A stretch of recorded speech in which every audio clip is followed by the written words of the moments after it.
Good evening, everyone, and welcome. My name is Leona, and on behalf of everyone here at Better Read Than Dead, we are so pleased to see you on Zoom to celebrate Barry Divola's latest release, Driving Stevie Fracasso. Barry is joined in conversation tonight by Trent Dalton. Before we begin the proceedings, and pay respect to the traditional owners of the lands on which we meet. These will be different depending on where you're zooming in from. For me, it is the land of the Gadigal people of the Eora Nation. It is upon their ancestral lands that Better Read Than Dead is built. Our respects to elders past, present, and emerging, and acknowledge that this always was and always will be Aboriginal land. Now, before we begin, just a little bit of Zoom housekeeping. You'll notice that there's a mute or unmute button on the lower left corner of your screen. We ask that you please keep yourself on mute just to prevent feedback and background noise from disrupting the proceedings. When we move to the Q&A, please type your the group chat, and Barry and Trent will answer them via video as the conversation progresses. You can also buy a copy of Driving Stevie Fracasso in store or on our website. It's front and center. Now to introduce our guests. Barry Divola is a journalist in Sydney, currently living in Perth. He writes regularly for the Sydney Morning Herald, the Australian Financial Review, and Qantas magazine. He was a senior writer for Rolling Stone Australia, longtime music critic for Who, and his work has appeared internationally in Rolling Stone, Spin, Entertainment Weekly, Monocle, and other magazines. Driving Stevie Fracasso is his first novel, but he has published 8 other books, 4 non-fiction books, 3 children's books, and a book of short. He won the Margaret River Short Story Prize, the FAW Jennifer Burbridge Award, Cowley Literary Award, and the Banjo Patterson Award for short fiction 3 times. He also plays in multiple bands, which is the best bit of trivia that I ever read about an author, with guitars in the background on the Zoom call there. Barry is joined tonight, who's a very much acclaimed staff writer for the Week in Australian magazine, former assistant editor of the Courier Mail as well. He's won countless awards for journalism, and his debut novel, Boy Swallows Universe, is a much-loved national bestseller and critically acclaimed beautiful piece of fiction. Oh, thanks, Leona. Thank you. Welcome. It's been published across 34 English language and translation territories, and his second novel, All Our Shimmering Skies, was published in October last year and is already a national bestseller. So I'll to Trent and Barry, take it away. Oh, Leona, thank you for that amazing intro. You're wonderful, and big hats off to Better Read Than Dead. Like, you guys are just the biggest supporters of Oz literature, and we just love you guys so much. So, and thank you to like Scott, Joanne, Erin, Alice, Rachel, Jody, all you wonderful people tuning into this. This is really beautiful. You could be doing a million different things tonight, and you're taking the time to support Barry's excellent, deeply moving, poignant, ridiculously funny, rock and roll drenched, brotherly love, tribute to family love, to lovers, and to New York, to the US, and to music. Yeah, Barry, it's just an honor to be talking about this book. So thank all of you people for joining us, including you, Scott Forbes, who edited Boy Swallows Universe and All Our Shimmering Skies. Scott Forbes is in the house, mate. He's joining us. Yeah. Hey, Scott. I love that man. I love this. I call him the unflappable Glaswegian, because whenever I started freaking out during the editing process, I'd call Scott just completely like ready to go, what the hell? And just that one sort of little, you just says, no, Barry. No, I can't do a Scottish accent. He just calmed me down and say, here's what's happening. Here's what we're going to do. It's all going to be sorted out. And sure enough, within an hour, everything's sorted out. So thank you, Scott Forbes. Well, I imagine, I was thinking about him when I was reading the book, Barry. I'm gonna talk about a million things, but while we're on Scott, I remember in the edits of both the books I've written with Scott, there's so much licensing issues, and I can't even imagine the discussions you and Scott had about delicately trying to manage the use of song lyrics and album references. Was that just one of the bigger issues with the whole edit? Well, when I just mentioned me standing on the roof ready to jump because everything was just too much, this is exactly the issue. And if there's anyone out there listening right now who is contemplating writing a novel, my advice to you is don't use song lyrics. I mean, it's that simple. It's just a nightmare. So I'd say just don't bother. You can work around them. We did work around them and it ended up being fine. But yeah. Sorry, Barry. Yeah, go. You've had a similar situation, right? Oh, mate. Well, I ended up paying $10,000 to use like one line in Boy Swallows universe of I can't even Winter Wonderland, the Christmas cat, like ridiculous. And I was like, why did I? Seriously. What's that, mate? $10,000. 10,000. Yeah. Wow. And then in the end, and it was exponential. Like you have to keep paying that the more books you sell. So it's just like in the end, the brilliant Scott Forbes was just like, Trent, maybe we just lose this line, man. I don't think we lose much. You're making the author of Winter Wonderland rich because the Winter Wonderland guy. Yeah, he's like, whoever this Boy Swallows universe guy is, keep going, mate. Yeah. But anyway, enough about the brilliant Scott. This is all about you, Barry Divola. And can I just quickly say, you've just been a part of my life at really key and really interesting times. During the 1990s, you got to understand, if you're a kid in Brisbane, you don't have great access to a lot of music material. And but you want to know, like I did, about the Seattle sound, which is just changing the world. And for me, it was that man, Barry Divola, that you're looking at on your screen, guys, who just brought these incredible bands into my world in little suburban Brisbane. And I'll never, ever be able to thank you enough, Barry Divola. And you did that for quite some time, and you did that for a lot of Australian teens. And, you're a massive name in any kid who loved and adored music growing up in Australia.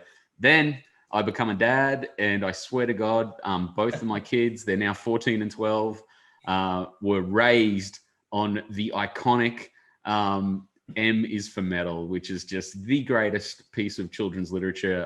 Hands down, I would put that over, Dr. Zeus and, whatever you want to bring, man. It's a literary masterpiece, Emma. The literary masterpiece. And my daughter is named Beth. And so when the K is for Kiss comes up, I would always be able to point to, I think it's Paul Stanley's tat. I can't remember it's Gene or Paul's. Gene's got the Beth tat. And I'm just like, man, Beth, see it. And so anyway, but now you've come back into my life as this. And then I write this book called Boy Swallows Universe, and I get the honor and pleasure of talking to the guy, and he's profiling me, and he writes a genuinely touching and just brilliantly written profile, and it just made the whole journey that you've just been through, Barry, for me when I'd done it, just so worthwhile. So it's just an honor to be talking with you, mate, and to be here with all these wonderful people tuning in. So, well, actually, Trent, that's a good place to start. Yeah. That we did, which was in January 2019, because you, my friend, I've got a lot to answer for this book actually being there in your hand and on bookshelves and not just sitting on my hard drive. Wow. So yeah, I've never told you this, but yeah, after I did that interview with you, I hung up the phone. We spoke for a long time. Yeah, we did. I think it was about an hour and a half we spoke, and I remember you said that you wrote Boy Swallows Universe between 8 p.m. and 10 p.m. in your rumpus room downstairs from where you are now, after a day writing as a journalist and then coming home, helping feed your two daughters. Yeah. I've got two daughters as well. I'm a journalist too. Yeah. Talking to your wife for a while. I talk to my wife every now and then as well. So we have responsibilities. And then you said you finished that book, that incredible book, in those 2-hour increments. And I thought, Divola, pull your finger out. You've got this book. I have had this idea for Driving Stevie Fracasso since 2010. Wow. And I spent a couple of years writing it, and then I had 2 kids, journalism took over. I wrote a couple of non-fiction books. I wrote short stories because that's all I had time for. And every now and then I'd come back to this book. And then talking to you, I thought, come on, that's the kick in the ass I needed. But even more importantly, I interviewed your publisher and head of fiction at HarperCollins, Catherine Milne, in order to do your story. And hey, Jody. She was great. Hey, Jody. And at the end of the interview, she said, so have you got a book in you, Barry? Have you got a novel in you? Oh, and I said, well, actually, Catherine, I've got one about 2/3 of the way out of me, but it's brilliant. Not. And she said, well, when it's all the way out, send it to me. Can't promise anything, but I'll see what I think of it. And sure enough, she's my publisher to this day, as she is yours. Oh, and she's the best in Australia. So that's amazing. But Barry, what did you do then? Did you then go back? I'll talk about what the book's about and everything soon, but just can you go on that thread? What did you then do? Did you go, well, hang on, this is my Eminem moment. This is my shot. This is my, come on. Like, did you really just go, all right, damn it. And it's only one more third, like the last third. Yeah. Well, I did a lot of rewriting as well as doing that last third, but I gave myself till Christmas 2019 after talking to Catherine. And I pressed send to her on Christmas Eve, 2019. And then I'm living in Perth now. I moved from Sydney 3 years ago. And I was visiting family in Perth in January. So gave Catherine a call and said, hey, I'm coming to Sydney. And she said, oh, I'll take you to lunch. I said, great, literary lunch. This will go for like 5 hours and we'll get incredibly drunk and I'll meet Thomas Keneally and it'll be like all those literary lunches you hear about. Yep. And it was like one of those dates, Trent. You remember dating, I'm sure, a long time ago. It's been a while. I know you've been married for a long time. Yeah, no. It was like those dates where you think you're going to dinner, say, and then they call you up the day before and say, I'm kind of really busy. Do you just want to do a coffee? Sure enough. Catherine Milne said, Barry, I'm so sorry. I've got meetings all that afternoon. Oh, no. 1 hour in the lobby of HarperCollins. Yeah. It's a coffee cart. This is high school. You're just reliving high school. Yeah. St. John Fisher girls have said that to me so many times back in the day. Wow. Just like that. And I thought, she's going to let me down gently, say thanks, but no thanks. It's not for us. And so met with her and we ordered coffee and toasted sandwiches. That was my big literary lunch. And talked for like 15 minutes about everything else. Talked a bit about you, of course, because any conversation has got to have you in it. And then 15 minutes in, she said, so Barry, we need to talk about your manuscript. I love it. I want to acquire it. And I thought, yeah. Oh. So the date got better at that point. The date got a lot better. That's extraordinary, Barry. Like that, I just got chills when you said that. That's so, you think it's about to be the letdown and it's the complete reverse, Yeah, yeah. That's what the thing about Catherine Milne, she does not bullshit. She does just, she has a brilliant way of being upfront and letting you down easily. And then she has a brilliant way of changing your life in the most wondrous, mind-blowing way. And also a brilliant way of saying, I love this. Here's how we're going to make it better. Oh, cool. Right. Amazing editor as well. So my COVID year, I was really lucky because that was late January when Catherine said she wanted it. And then it got through the acquisition process in February. And then she gave me the structural edit and then COVID hit. So my COVID year was basically rewriting and editing and just polishing this book to make it as good as I possibly. Oh, isn't that that's interesting because at the right time, because my journalism career just went, the travel journalism slice of my freelance journalism pie just vaporized instantly because you couldn't fly anywhere. Yeah, there's no more Barry, can you go to London and interview Mick Jagger kind of stuff. Yeah. That just ain't happening. Yeah, wow. Touring artists. There were no music touring artists, so that slice of my music journalism went. So yeah, this was a godsend doing this book because that was my 2020, just getting this thing as great as I possibly could make. It is beautiful, and the alchemy, whatever it was that you and that team put together, mate, it's really worked. And and just to tell you guys, everyone out there, Joanne and Alice and Rachel and the whole gang, please, there's chat sort of. So we're just going to keep it really rolling as if we're around a campfire, and just. So if you've got a chat question for Barry, put it in there and I'll catch it in my chat thing and I'll ask it. But okay, so this book, mate, it's about, this great guy I love, Rick McLennan, rock writer, dumped by his girlfriend, dumped by his boss, disillusioned almost by the thing he lives for, rock and roll, and then gets the gig perhaps of his lifetime, and that's to go track down his long lost brother, who turns out to be, the singer in one of the great cult bands. Don't get me started on cult bands and what a cult band is. You explain it in the book there, Barry, but and it's this guy, Stevie Fracasso, and he's got to go to Austin, and then he's got to grab his brother and convince him to drive back to New York with him. And what ensues is just a really touching and beautiful story, and hilariously funny story about these guys on this incredible journey. But at heart, this is the thing I love about this book. There's a mystery. It's a mystery, and I love the hook of it. Is what the hell is that song "Please Find Me" about? And I just thought that was so clever, Barry. And but mate, can you tell me the germ? Like, when you mentioned 2010, like what was the germ of this book? And do you remember when it first came to you?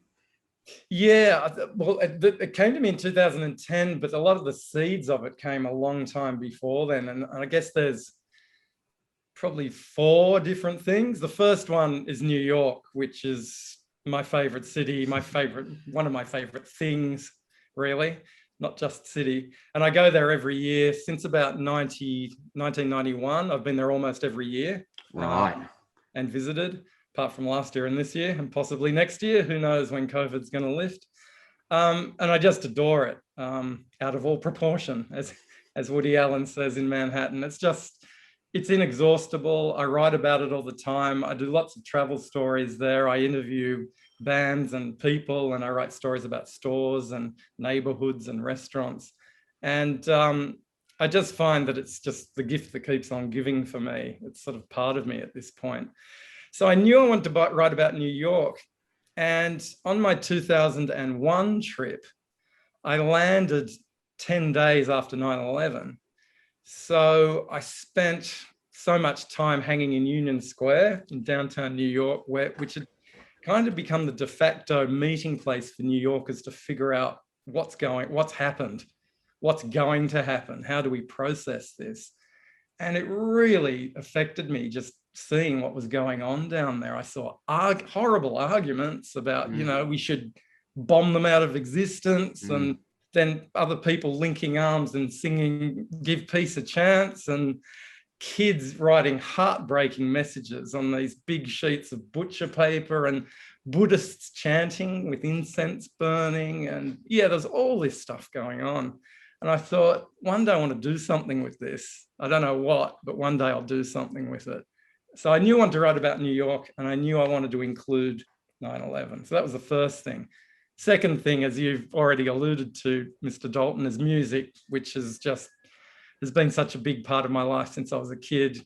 And then I ended up making a career out of it by becoming a music journalist.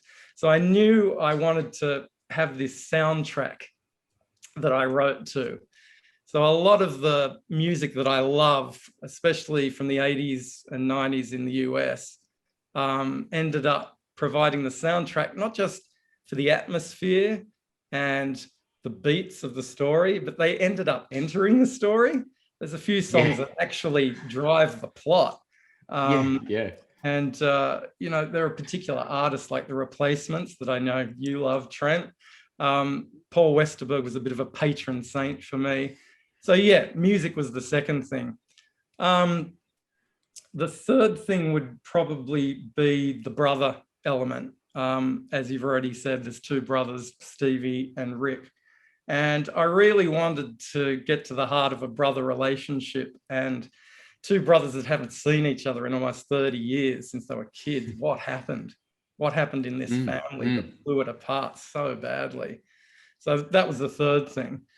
And the fourth thing I'd say is the road trip itself from Austin to New York. And they go through New Orleans, Clarksdale, Mississippi. Clarksdale.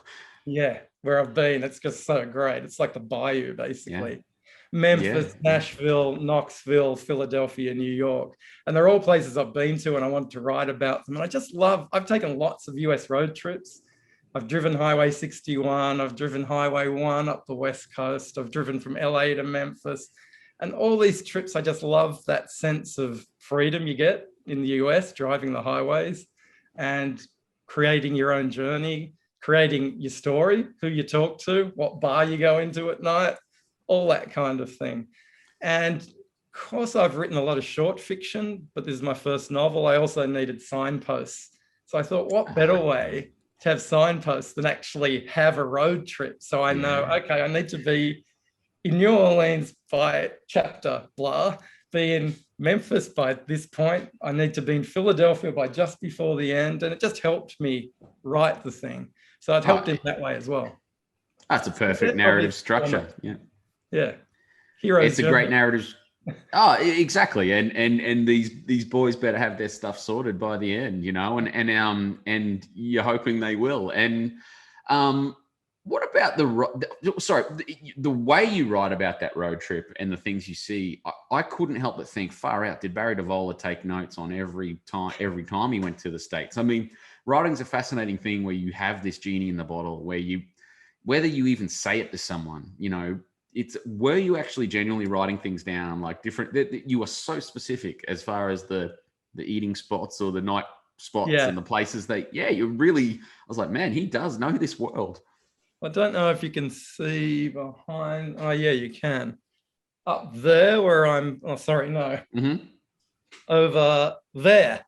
Those are Moleskine notebooks. There's a whole shelf of them. And they are all from my trips overseas. I take one for every trip, and I just write down everything I do on that trip. So I went through a lot of those, looking at past trips to get sort of ideas for these places we went to. But some were stuck in my mind. Some of the things like the roadside attractions, the swimming pit, the world's biggest road runner, the tiny town, those places exist. I've fictionalized them in the book because they don't fit the trip. But I've been to these places. America's full of the weirdest roadside attractions. So I wanted to put a few of those in for people to enjoy. But also the places you listed and the places in the book, it's a history of American rock and roll. Like it's just, you could not find a better sort of heartland to sort of be driving through. And, you know. Yeah, and the Highway 61's like the rock and roll highway. You can follow the history of American music. You start in New Orleans, which is jazz. You go up through Clarksdale, Mississippi, which is the Delta blues. Then you get up to Memphis, which is soul and Elvis and rock and roll. And then you get to Nashville, which is country. So you're basically covering the history of American music on this one highway, 61. And then Bob Dylan wrote Highway 61 Revisited. It brings it all together, as Bob always did. I've got a prop for my next question. This is a prop. Oh, come on.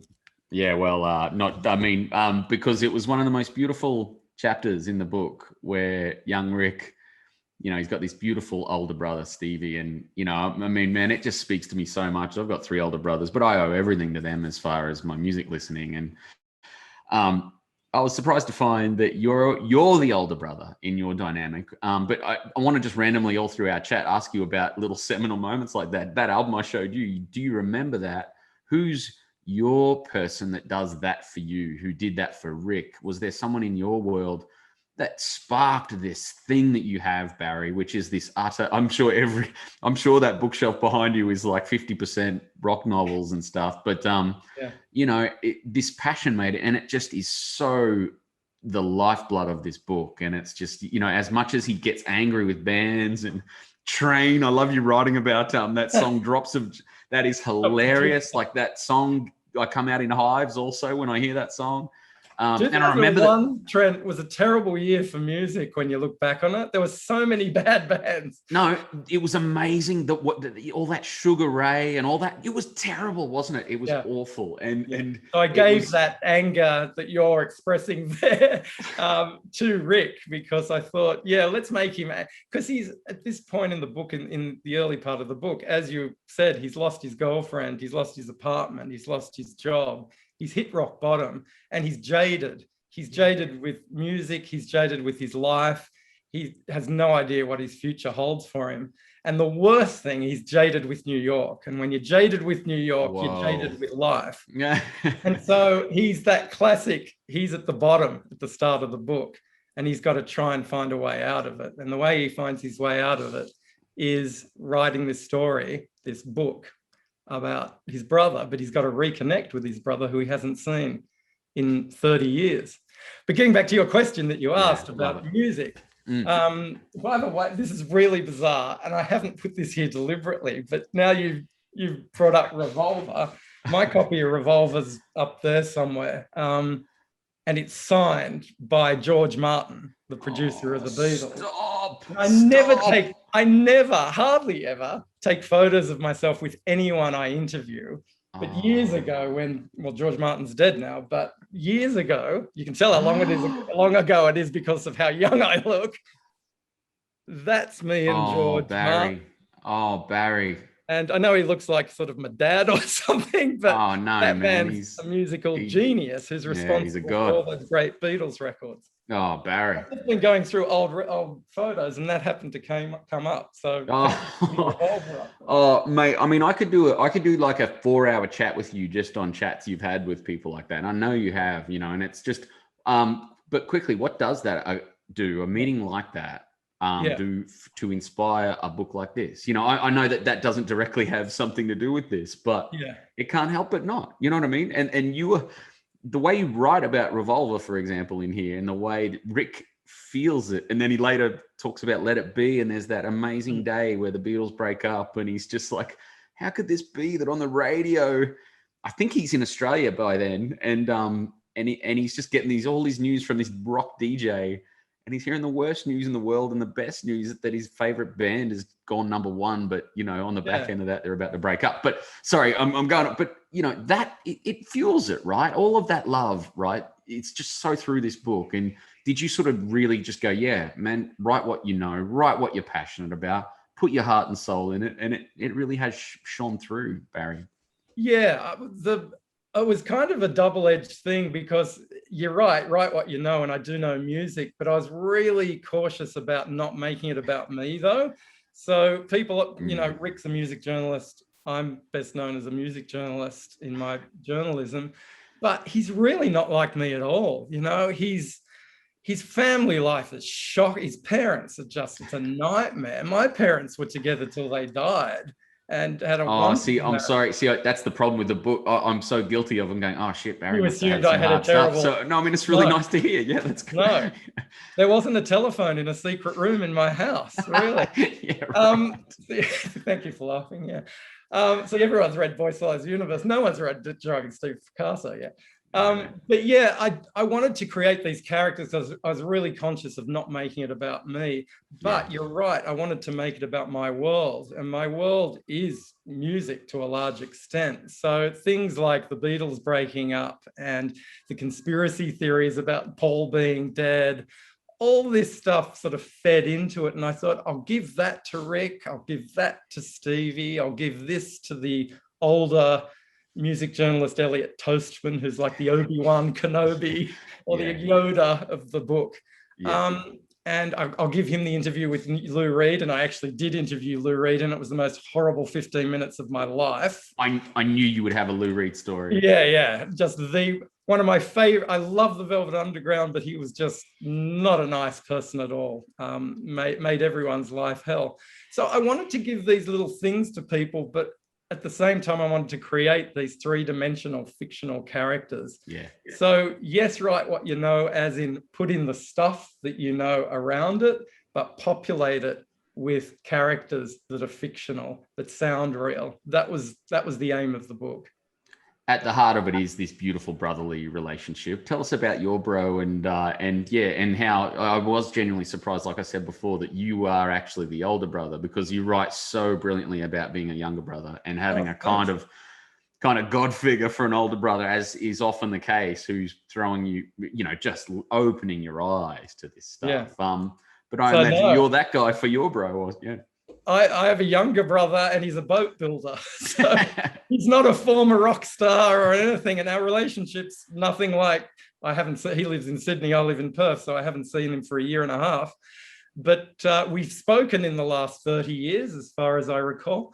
So no, that relationship was totally fictional. With that said, I got a bit of a spark. I knew I wanted to write about brothers who'd been separated by time and space and family.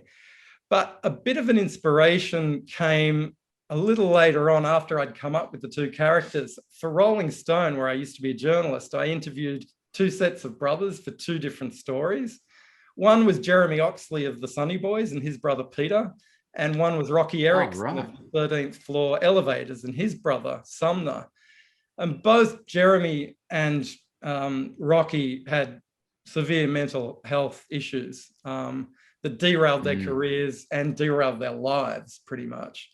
But the younger brothers, I interviewed both younger brothers for the stories because they were 4,000 word stories, so feature stories. And as you would know, Trent, you've got to interview secondary characters in those stories. And talking to those younger brothers, I realized, man, this is where the story is. Yeah. Talking to the older brothers, they couldn't really communicate that well because they were pretty damaged.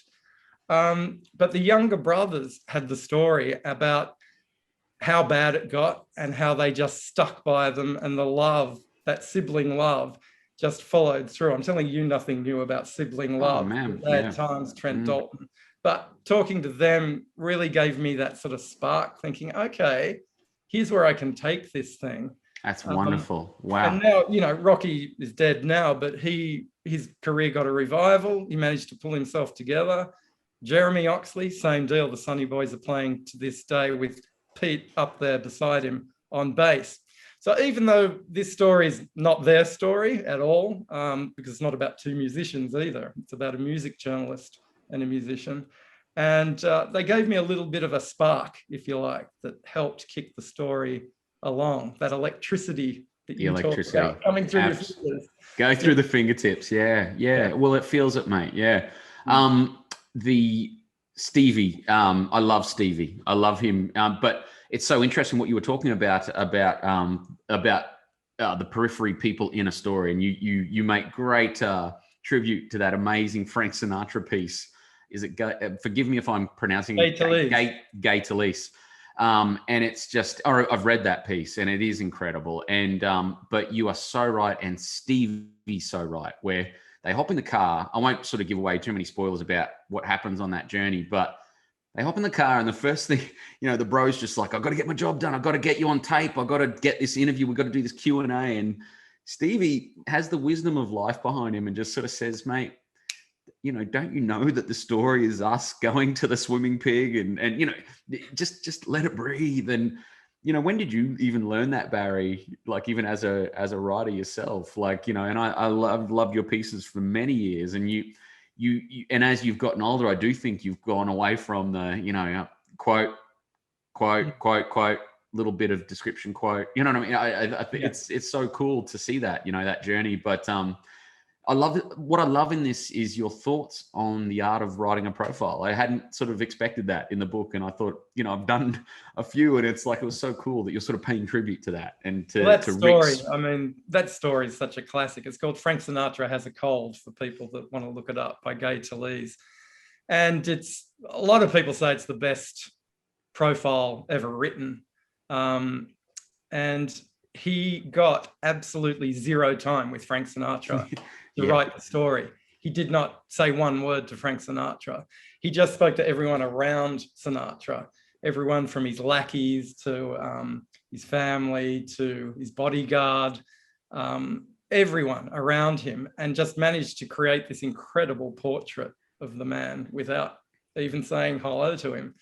So I wanted to give that at one point to my Obi-Wan Kenobi, Elliot Toastman, to tell Rick about that, and then Stevie surely says it to him as well. And it's the journey. It's like the book. It's not about the destination, the book. It's about the journey along the way. So they're going from Austin to New York, and obviously something big's going to happen in New York at the end. But it's about what happens along the way that's important, not just getting from point A to point B. Mate, we were talking about brotherly love. There's a beautiful sister, Robbie, in the house. So there's a note from Robbie saying he does have a sister, by the way, and here I am. So thanks for tuning in, Robbie. You're the best, and you must be so proud. So Yeah, my sister's actually closest to me in age. My brother's almost 5 years younger, but my sister Robbie, or Bert as I call her, is only 18 months younger, and we were really close.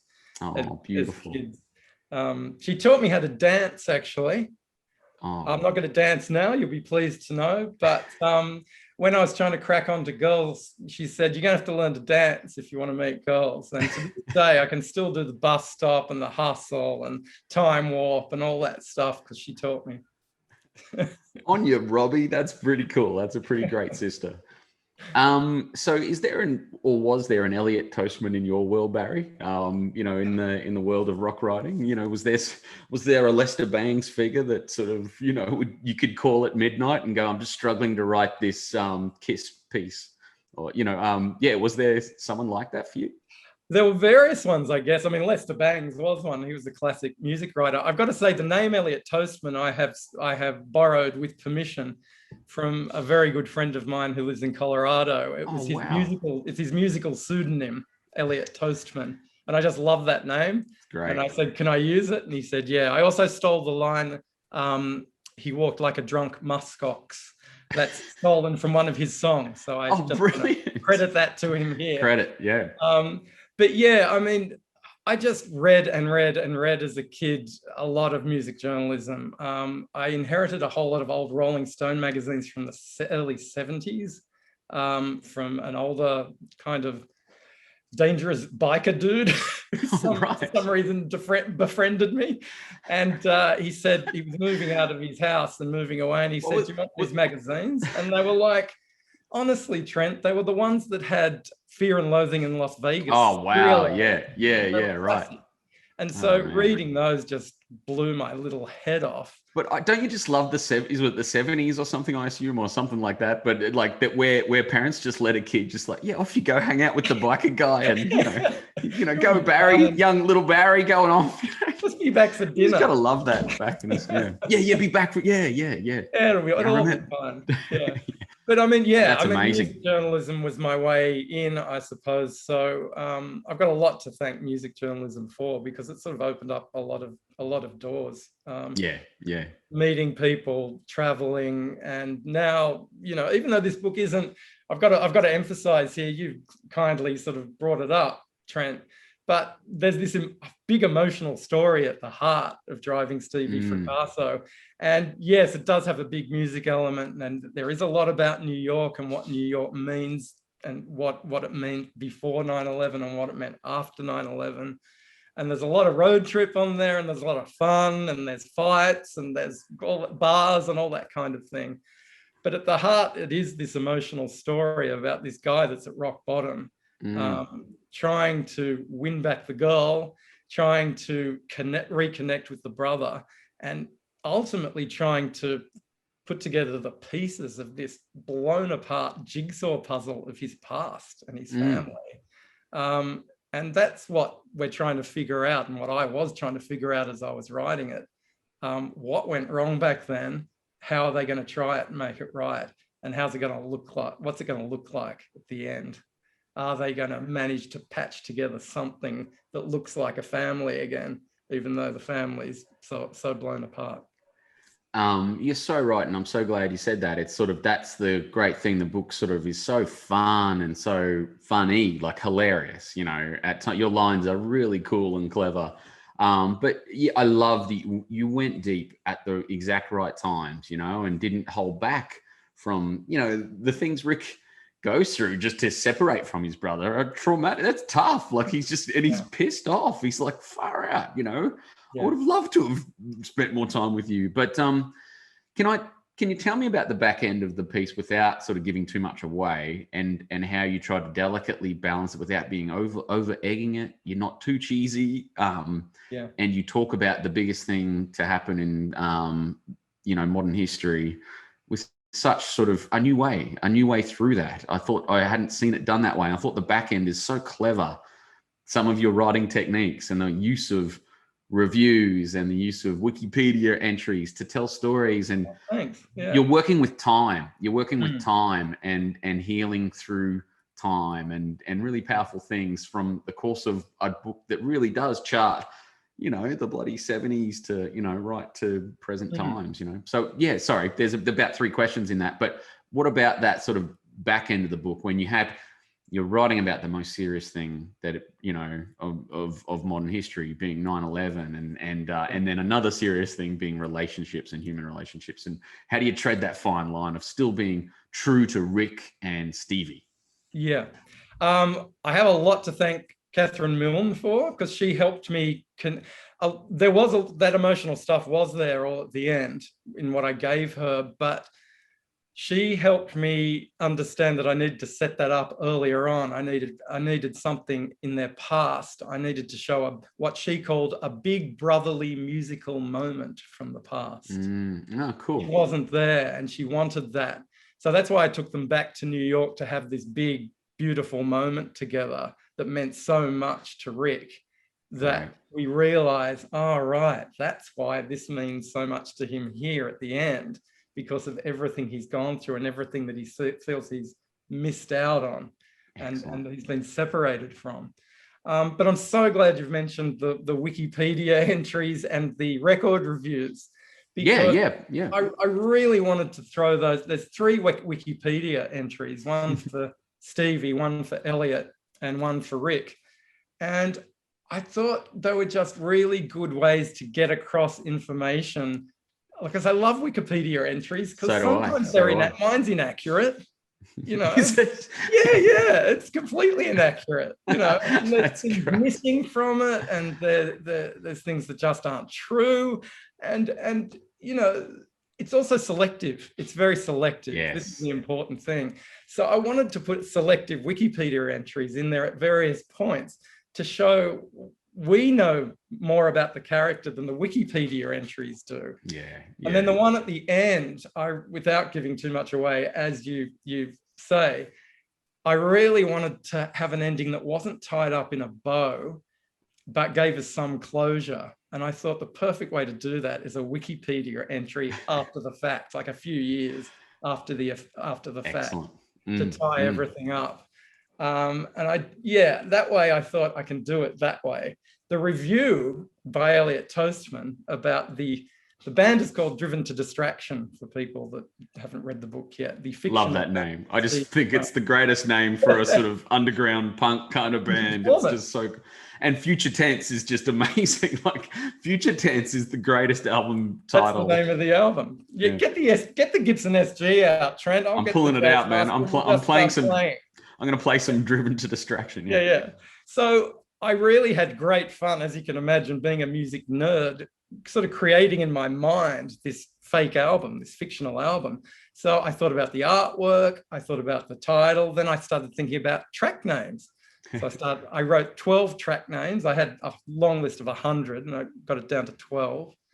Then I thought, I want a review of it, but I don't know what the album is. So I wrote the review without knowing what the songs were, but I started creating in my head what the songs were about and the lyrics might be and what they sounded like and what they mean. Here's where it gets weird though, Trent. Then I started writing and recording the songs. Oh, wow. I've written 3 of them. And I played one of them at my launch about 2.5 weeks ago. Craig Silvey, your great rival, Craig Silvey very kindly launched my book for me here in Perth. But instead of just, doing a reading or talking about the book or just saying thank you to 1 million people and boring everyone, I bored everyone by getting my band, Radio, to play at the bar where we were launching the book. And we played songs that influenced the book or are actually in the book. And we played one of the songs I wrote from the fictional album by Future Tense. And it's called Why Don't You Come Back to New York City? And it went over really well, actually. And my lead guitarist said, are you proud of the tune? Like, is it a good tune? Like, are you proud of it? Like, is it a good tune? Like, did it good? Bad. It's not as good as what in my head, what Future Tense are, because that's a classic album in my head. But as far as Barry Divola, it's not bad. Yeah.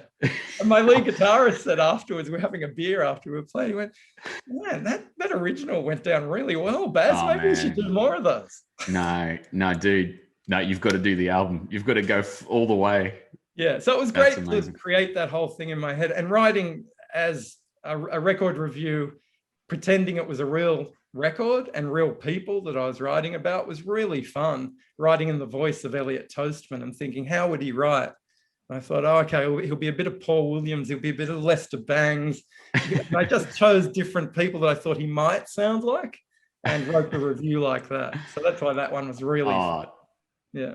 That is amazing. I love that story. That is so cool. That reminds me of just reading about Chris Cornell wrote, you know, that movie Singles. There was a band called Citizen Dick and Fake Band. And he wrote Cameron Crowe gave him a list of song titles and he went, you know what, these titles aren't bad. And subsequently wrote the songs that turned into some of those Temple of the Dog songs and, you know, amazing legacy. So, you never know what comes from. I know what a big Pearl Jam fan you are, so I know you would be. Don't even get me started. Sorry, I won't. And now you amazing people watching this, ridiculously, we're sort of going to run out of time, but I want to make sure we got lots of questions from you guys in there. So if you've got something, please let me know. And if, or put it in the chat, just click on the chat button and throw it out there to Barry. But I've got plenty to ask you, Barry. Your love life, mate. I know you've read this beautiful. Well, there's a turn I didn't expect. No, well, you write about love and just going through a series of like horrendously bad sort of relationships. Like, was there a period, right? I know you're happily married and just living the life, and and I'm sure Robbie would attest you're the best dad, and and you're just incredible. But was there a period in your life where you were sort of just meeting people like Susie and Jane, and and just sort of constantly sort of going, and then having random catch-ups with the girl who he meets in Austin, and just these weird, was there a period in Barry Divola's life that was just beset by just really angst-ridden and horrendous relationships with women? There was a bit of a lost period around the mid-2000s before I met my wife, where, and a bit of it was in New York, actually. Right. Where, I went on some very bizarre dates. Robbie says, Barry, this is brilliant having your sister in on this. She says, great. What'd she say? She said, Barry's love life. Now there's a book. What would she know? Can you just get out of here, Robbie? This is really... Robbie, you're the best. Don't go anywhere. But the Susies, like Rick goes out with 3 different girls named Susie in New York. That's actually based not on me. That's based on a friend of mine named Eddie, who lived in New York for 10 years. He lives in Melbourne now. And he kept finding himself hooking up with these girls. And in New York, what I said in the book's true. You spend all night talking to someone in a bar, swapping your life stories, sharing intimate details, probably telling beautiful lies about each other. Yeah. And then right at the end, you might start making out or whatever. And then you go, oh, I'm Barry, by the way. Like, no one introduces themselves until, the bitter end or the beautiful end. Wow. And anyway, this happened to my mate. That's just not how we do it in Brisbane. It just didn't happen like that in Brisbane. It just... They don't do anything like that in Brisbane, do they? Anyway, my buddy Eddie just kept meeting these Amy's. It was Amy for him. He ended up going out with 3 different Amy's. And it got to the point, I was with him in a bar one night when I was visiting New York, and we met these 2 girls, and he started getting on really well with one of them. And he'd just broken up with this Amy in this terrible breakup. And then, sure enough, her name was Amy. It's like they just keep on coming. So I gave that to Rick, and I called them Susies in the book. And his Susies are different to Eddie's Amy's, but that's where that all comes from. But yes, I did have a bit of a lost year or so for a while there, where things went a bit weird and crazy. But a lot of it's still made up. I got to say, it's not really based of course, on things that happened with me. There are some I could write about still that are pretty crazy nights out. But in New York, you can tend to, it's a good place to have a midlife crisis, let me tell you. I love your world in this book. Like this sort of, whether it's imaginary or not, I don't know. For example, I'm just quite taken with the Dirt Loft. Now, for you guys who haven't read it, there's this thing that Elliot Toastman basically is the custodian of. It's an art installation, which is basically a whole loft filled with dirt. And it just sounds like the most amazing place. Like I really want to go there and just sit for a while and just think about stuff. And it's dead set. Does that exist? It's called the New York Earth Room, and it's run by a guy called Bill Dilworth. It's been there since the late 1970s, and I go there every year. It's literally a Soho loft full of dirt, really rich dirt, and Bill hoses it out and rakes it every week and sits there and answers questions for people that come in, and also records the reactions of people. He said some people just come in and laugh. He said he's seen people cry. He said he's seen people just sit there and just stare at it for like minute upon minute upon minute. And there's people like me that go every year to see the same room full of dirt. But I go because of Bill as well, because I've got to know, I've become friends with Bill over the years. And that business card that Elliot has, Keeper of Earth of Time, Keeper of Earth and Time, that's actually Bill's business card. Oh, brilliant. So I really wanted to immortalize a New York character, and Bill is such a great New York character. He's like this Zen, old art school kind of guy. He's an artist himself. And that's the beauty of New York. You can see these things, you know, there's a million things like that in New York City. And I thought I'll just immortalize that one and fictionalize it a bit and give that to this character, Elliot Toastman, to look after. I'll give him that little piece of New York. I want to get a bit deep, Barry. Like, do you can't, you know, this life of yours, mate, you know, you just showed me a picture of George Martin, and, you know, do you go to that dirt room and, you know, you're in New York and, you know, what are you thinking about? And please take a moment to think on that. And, you know, what when you look back on this existence of yours, which is insane. I think we could be here for 6 hours talking about the people you've been lucky enough to speak to, for one thing. But when you go to a place like New York and go, how the hell did young Barry Divola, you know, I'm so, you know, can you, and as you answer that, tell me where you're from. I don't know much about what your mum and dad did, and, you know, it must be insane. And now you've just released this amazing book, you know, like, are you able to quantify that in moments like that when you're staring at a pile of dirt and go, holy smoke, like, look what I did? Yeah, and I think the fact that we're talking about a pile of dirt in a loft in Soho says a lot, because, yeah, I've met Lou Reed and I've met George Martin, which was amazing. Well, Lou Reed, kind of amazing. Gave me a great story anyway. But seeing a room full of dirt in New York's amazing as well, because I've got this whole other character, Bill, who's just a regular guy. But to me, he's amazing, you know? Yeah. So I find, especially with New York, it doesn't matter where you go or what you do, you're going to find something interesting. Every corner. Joan Didion wrote about that feeling that no matter where I went, what corner I turned, something amazing and new and beautiful and astounding would be there, as long as I was looking for it. And so, you know, I'm a Sydney boy. I live in Perth now, but I'm a Sydney boy.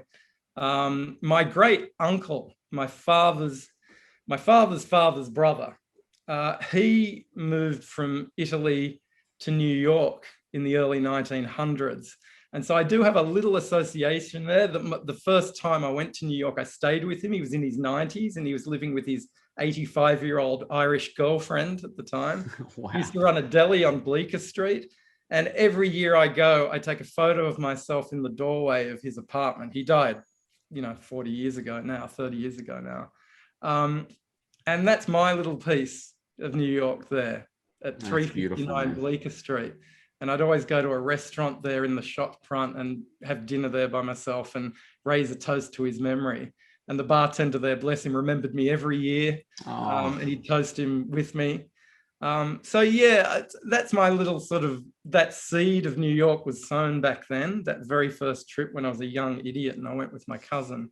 And I just feel like that's my connection, my tiny connection to the place. But yeah, talking about other connections, I mean, one little personal bit that did get into the book at a very late stage was the when they go to the aged care home and actually meet the father.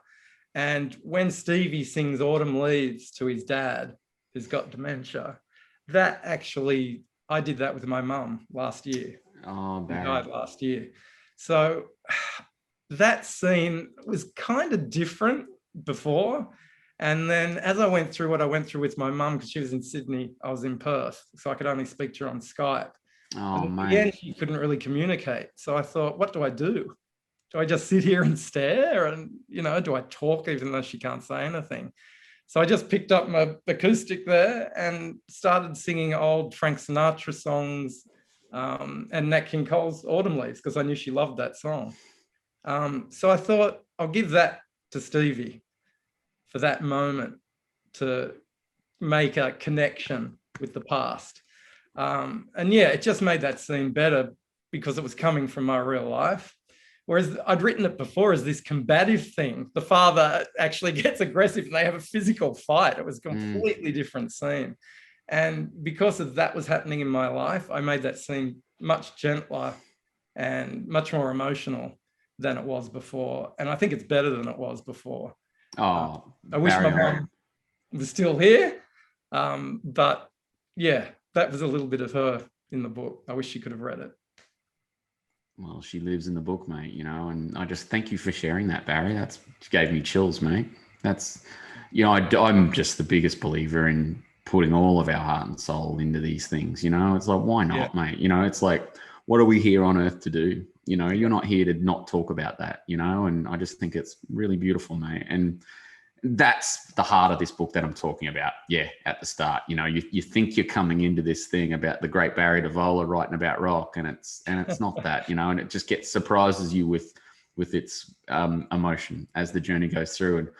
And mate, it's just so great to talk to you. It's so wonderful. We've only got like 4 minutes left, mate, and I need to not have Lou Reed be the only amazing rock and roll star you've. Let's say on the bottom, there's on one side of the spectrum, there's Lou Reed. Can I ask, what was the moment for you, Barry? Like, who's your guy? And was there moments in this incredible career for you?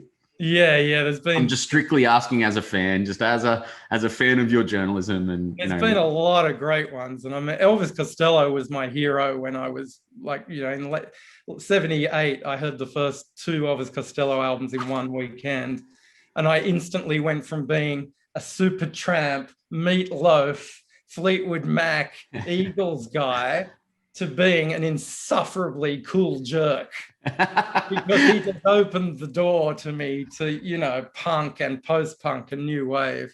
And I still love Elvis Costello. My band's called Radio Radio, which is an Elvis Costello song. I play a Fender Jazzmaster because he played one on the cover of the debut album. We do 4 Elvis Costello songs. He was God for me. And he opened the door to the Jam and the Clash and the Pretenders and XTC and all the Stranglers, all those great albums. So yeah, interviewing him was a. Did you get the sit down? Like, do you remember how it happened? I've never met him face to face. I've only met him on the phone. Yeah. So, that's bad enough. That's still nerve wracking. That's terrible. Terrifying. Pete Townsend, Paul Weller, Andy Partridge, Marianne Faithfull. I mean, there's so many great ones. And Trent Dalton, Eddie Vedder. I knew it. You. I knew it. No, I think I remember it. So he was playing with Neil Finn and Johnny Marr and 2 guys in Radiohead in New Zealand together. And I got to interview them all while Neil Finn did this week of shows with this super group with Eddie Vedder singing with him. And can I quickly show you something? The recording, 7 Worlds Collide. Oh, right? Well, I've got to hang on. I'm going to be back in a second. Okay. He's gone, people. He'll never come back. Once he goes down to the rumpus room, he never returns. He's got a wall of Pearl Jam vinyl there. This is ridiculous. No, that's that. And that was signed by, yeah, like that's how much, like I've got that moment. That's how much I would have loved to have done what you're just talking about. I wish you were there, Trent. So yes, every person in that photo I got to interview, which as you can imagine was that's it. That's everyone there. Tick. So back to your question, that was a great moment. But there are so many great ones that when people ask me that question, I just always think of the worst one, which was Lou Reed. Have you ever spoken to Angela Caterns about her interview with Lou Reed? It was, yeah. Yeah, it was just he just seems like a monster. Everyone's got it's out because we live in a wonderful generation where we didn't have to go to war. Lou Reed is our Vietnam, basically. That is the funniest thing ever. Lou Reed is our Vietnam. That's all we've got. For Australian rock writers, that's our yeah. Australian journalists. So you're amazing. Guys, I just cannot recommend this book enough. It's so fun and it's so deep. Barry has thrown everything into this, and I'm so proud that you did, Barry, and it's just a pleasure to talk to you for an hour. Is there any questions anyone wants to throw out there, especially from you, Robbie? Any sort of things going back to when he was like 6 or something? She knows everything. Yeah. She knows where all the bodies are buried. Yeah. But we've run out of time, mate. But is there any sort of last things you want to add to this that I haven't asked you that is really important about this incredible journey of this book, mate? As I expected, Trent Dalton, you asked all the right questions, and why shouldn't you? You're an amazing feature writer. But I do want to say, just at the, I'm glad I got to say how the part you played in this book, you're probably unaware of. But I also wanted to say good luck with the ARBIA Best Literary Book of the Year. I'm a bit divided, of course, because I'm a friend of Craig Silvey's as well. Wow, but I love you both. And that's sweet. That's great. The beautiful great. thing is that, well, people listening will know this. A lot of you are probably tuned in because of this guy. But it's great to see really books doing fantastically, and the people who write them are wonderful people too. And, Craig Silvey and Trent Dalton are both amazing people. And they've really helped me. Like, Trent's helping me now by doing this interview. Craig Silvey's helped me by launching the book. And so thank you, because Australian writers, I can feel the love. Because Australian writers, I think, realize how hard it is to get a book out there. So when someone gets a platform like Craig has and like Trent has, a huge platform, it means a lot to writers who are just coming up, like myself, even though I am of advanced years and a lot older than Trent, as you can see. So thank you, Trent Dalton. Thank you very much. Mate, you're amazing. And someone did just mention on the chat, can you tell us about this, that there's a playlist? Someone just mentioned, talk about the playlist. There is if ever a book needs a playlist, is there a place where people can go, Barry, to kind of feel this book sonically? There is. It's up on the HarperCollins site, I believe. It's a Spotify playlist, and every song that's mentioned in the book and a whole bunch of songs that influence the book, I've put on this Spotify playlist. If you look up Driving Stevie Fracasso, HarperCollins, it's there. And I've also asked Better Read Than Dead to put it up. I think they'll be putting it up. I think they're videoing this. I'm getting a nod. It will go up if you want to have a look at this later and relive the great jokes that Trent told during this. You can look at that, and in the show notes, they will put up the link as well. But yeah, Velvet Underground's on there, Nada Surf, Wilco, all sorts of great stuff. Some jazz as well, Sonny Rollins, John Coltrane, who also feature in the book. It's pretty wide, and it goes for about an hour 45. So some people have told me that they've used it on actual road trips that they've been going on while in COVID, which is wonderful. Imagine. Yeah, brilliant. Well, I look forward to Future Tense by Barry Divola and his band Radio on Spotify soon. So look out for that. But mate, read it, guys. It's brilliant. And Leona, thank you so much. Better Read Than Dead is the best. Like, that bookshop's incredible. Just so supportive. And you're hanging out here doing this for us, Leona. So thank you so much. And Barry, well done, mate. Legend. Thank you guys all tuning in. You're all amazing. Thanks, everyone. Joanne and Jody, Karen, Erin, everyone. Robbie, sister, thank you. Thank you so much, everyone, for attending this amazing conversation. I felt honored just to be able to sit in on it. Please buy the book. It's on our shelves here. It's on our website. It's amazing. And nothing else I could say could possibly sell it better than this conversation that we've all just been so grateful to hear. So thank you guys so much. And thank you everyone for coming as well. It's been a wonderful night.